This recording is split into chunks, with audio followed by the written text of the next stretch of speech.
Is the Sinister Six now unskippable? With all the extra value that they've gotten since their recent rework, are they now the most versatile team in Marvel Strike Force? Are they now must build? We're talking about that in this video. Also, the best picks for Dark Dimension 6. Have they changed over the past few months since we've gotten more super-skrulls unlocked in the wild and we've gotten more teams reworked? We've got the updated list of our Dark Dimension 6 picks and Incursion campaign energy. Are we getting some switches to this? We're answering this question along with the rest of your mailbag questions because it is Mailbag Monday. And if you're ready for all of that Valley Club, then you know what to do. Find that like button and let's go smash it. And welcome back to the ValleyFlyin channel. I am ValleyFlyin. I hope you're having a great day. I hope you had a great Thanksgiving holiday if that is something you celebrate. If not, only had a great weekend. But in this video, we're talking all about the Superior and Sinister Six. Are they now a must-build team? Are they now unskippable in the game with all the extra added value that they've got? We're also answering your questions for the mailbag because it is Monday.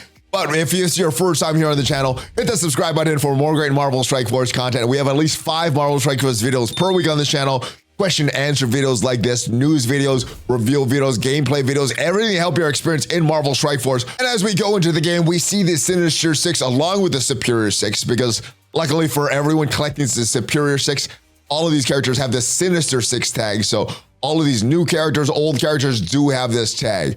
Now, what this team has always traditionally been used for, at least until recently, is one of these newer player teams because they're very easy to get a hold of as a newer player. You could get a lot of these characters very early on.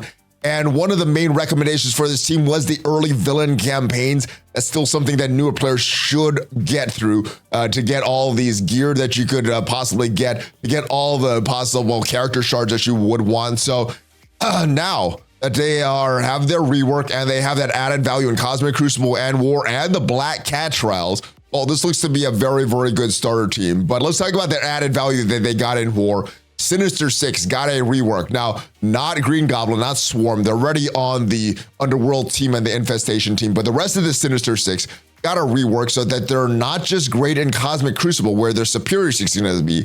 Sinister Six, one of the top 5 war teams right now. Offense, defense, they are smashing it very, very hard. And then the new Superior Six with Green Goblin Classic, Craven the Hunter, Spider Slayer, who's coming out later today, Lizard, who's coming out later today, and Doc Ock getting moved to this team. One of the best Cosmic Crucible teams out there, offense or defense, wherever you're going to place them, they're going to smash hard. So I would say, yeah, pretty much every game mode except for Arena and Raids, this team is going to be dominated, especially for newer players getting to unlock those villain campaigns. So yeah, I would say they are a very, very strong team to unlock. But Green Goblin, we just got the announcement that his Awaken abilities, well, they're going to be available for sale. Now, I hope this is just the initial release of these Awaken abilities for Green Goblin because I'm hoping later on they will go to that the raid store and you could purchase these Awaken abilities with elite raid credits. But as of right now, the Green Goblin's basic and passive Awaken abilities is going to come with offers for Spider Slayer, which should be coming out later today.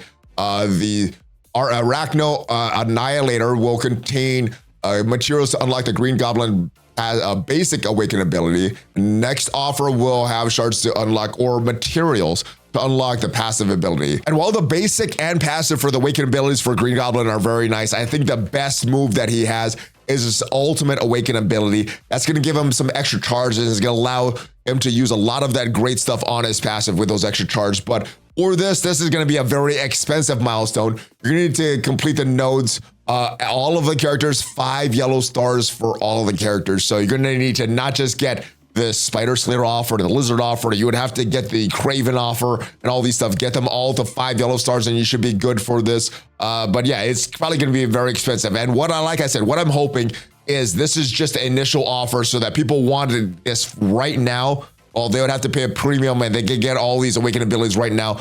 But for the rest of the players, we could get this stuff later on with these elite raid credits. Hopefully, we haven't had any word on what's going to happen, but I am hoping that is how it's going to work. And let's continue discussion on the Sinister Six and the Superior Six as we go to your mailbag questions of the week. Valley, for Black Cat's first event, nowhere was a team this time around. What do we think about the Sinister Six now that they've had their rework and Gabi has been obtained by a lot of players? It looked like they're going to be very, very good. I think this team is going to smash pretty hard in those Black Cat trials. because Nowhere was a war team. Sinister 6 is a war team. Superior 6 is not, but Sinister 6 is. So applying the Scourge that gives you all those war bonuses, this Sinister 6 team is going to be very, very strong. If you look at what we need Nowhere or Sinister 6 for node 2.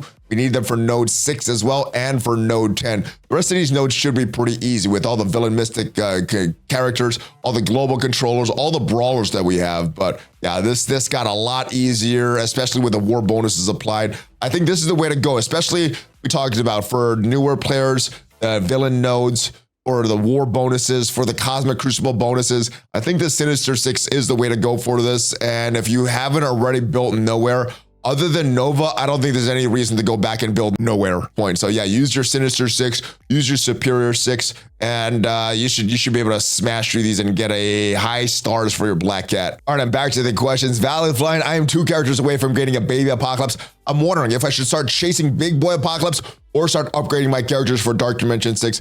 I would say both if you can. There's going to be some overlap, like some character levels, things like that. But the main requirement for Dark Dimension 6 is your characters at gear 18. The main requirement for Apocalypse, the Big Boy Apocalypse, is your characters at T2 level 5 on their ions. So you're looking for 2 different things. Yes, there's going to be some overlap, but why not upgrade both? Now, again, the main requirement for the Apocalyptic difficulty, your tier 17 of your characters and T2 level 5 ions. And remember, you're not just going to need your Horseman characters, you need your original characters as well. Spider Weaver, Kestrel, Deathpool, all are required in addition to your Horseman and your Horseman teams. So if you can get both, I would say get both. They require different things. Gear 18 for super-skrull versus then T5 ions for Big Boy Apocalypse. If I had to pick one though, say it was either or, I probably would go Big Boy Apocalypse. Yeah, super-skrull is probably the better character, but I still don't have super-skrull, and I'm not really limited as far as the content that I can't finish right now. But if I didn't have Apocalypse, I'd be very, very limited. So I would say go for Apocalypse first, then go for super-skrull. But in reality, you're going to do both at the same time, my brother. All right, greetings, Valley, from St. Louis, Missouri. Again, unlock Big Boy Apocalypse on Friday. Now trying to figure out what is the next for me. Focus on Dark Dimension 6 in order, or build up Secret Defenders to advance in Arena. My current plan involves me using 4 Secret Defenders in Dark Dimension 6, and let's look at this plan. Apocalypse, OG Cap, Gambit, Captain Carter, and Rescue. I think this is a good mix of characters that have some value right now, have some value coming up later on. We know that OG Cap and Captain Carter are in the bio section in these current 2 raids. Very, very tough, but we know that in this current season of war, they also have that extra value as well. Gambit has some value right now in the mutant section. He's a little cheaper to get some other characters and may not be the best character for this, but I think like I said, it's a good mix of characters that are giving you value now and later. Rescue's giving you some value right now. Maybe not so much in Dark Dimension 6, but in the raid, she will give you value. Kang, Photon, Val, Kestrel, I think these are 4 required characters for Cosmic. Your last character as Dormammu, a little expensive. Is he probably the best character that you could bring in on your initial run? Probably. He's a very good character, but he's also takes Mystic Gear, and he also takes Miasma. So from a resource perspective, he may not be the best character. You may want to spread your resources to a few other characters that rather than putting it all in Dormammu, but this will be great in Dark Dimension 6 and give you value afterwards as well. Robbie, Hardlight, I think are great choices. Craven, Vulture are good as well. Spider-Gwen, I'm not too hot on. We got a lot of other characters that we could bring in this city. If you want to use mutant gear, you could bring a character like Firestar. If you want to spend a little more, you have Gwenpool up here. She's a little more expensive than Spider-Gwen, but I think you're going to get more value out of these other characters. I went with Mystic and brought in Mr. Negative, and we did manage to one-shot the first node and second node in City with those characters. I'll show you what I use in just a little bit, but you have some other great characters here. If you want to go back and do the new Avengers, I think they'll still give you a little bit of value in War. But you have your Spider Slayer, we have your Lizard, we have other characters as well. Big Time Spider-Man has a little bit of value as well. Mainly War defense. You don't need to build them up too big for Arena. Moving back to your list though, as far as the legendaries, Green Goblin, great character. Nova, great character. Black Cat, Fury. And as far as your 5th, I'm guessing it's Omega Red. Now, I do plan to bring in either Omega Red or Doc Ock based on whatever gear I have first. We're missing some of the Carbonadium for Omega Red. We're missing some of the Tech Gear 18 pieces for Doc Ock.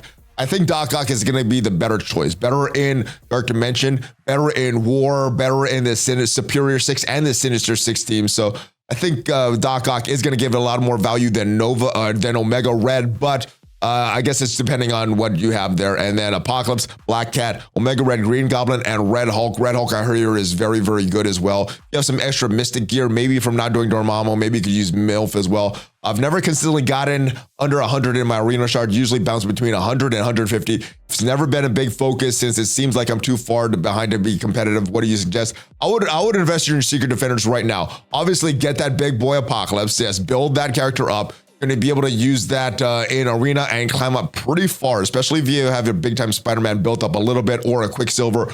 You climb up pretty far in arena. Get them built. These are characters that are going to overlap in Dark Dimension as well, so you're not costing you anything by investing in these characters and then going later. But I'd say build up Secret Defenders and start going in the rest of the order for Dark Dimension 6. All right, I have a question on Dark Dimension 6. What global team did you use on Dark Dimension 6? And what are cheap options, not Mystic, for Dark Dimension 6? So back to this list here again. As far as cheaper options that are not Mystic, going down here, we do have some listed there. Captain America, if you're bringing Captain America with Peggy Carter and Apocalypse, I think that's going to be a solid duo. One of the characters that I brought is a Mystic character in Quicksilver.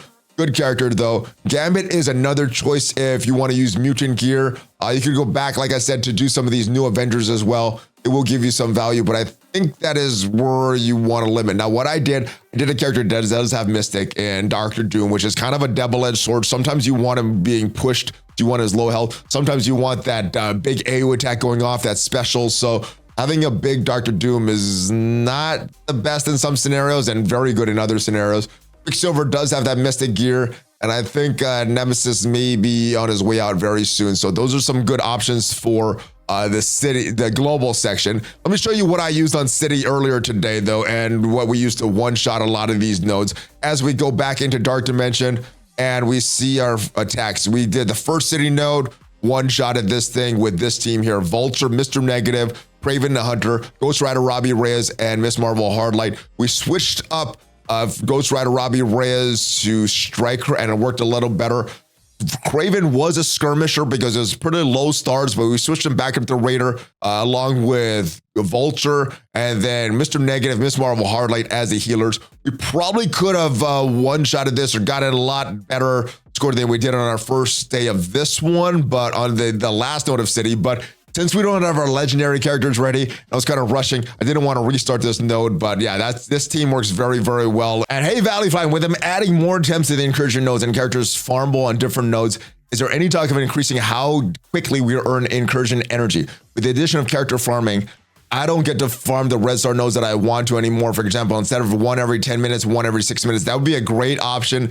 I don't think that's what the devs want, though. I think they just added these character shards here for Zombie, Iron Man, and Kang, and Spider-Weaver, just as temporary options. I don't think they're going to be here for a while. They might actually be going away later today, but I don't think there's any cost of it. They did this on purpose. They could have easily brought this up to 120 every time we refresh a campaign. They could have made it refresh at a higher rate instead of one every 10 minutes, one every 6 minutes.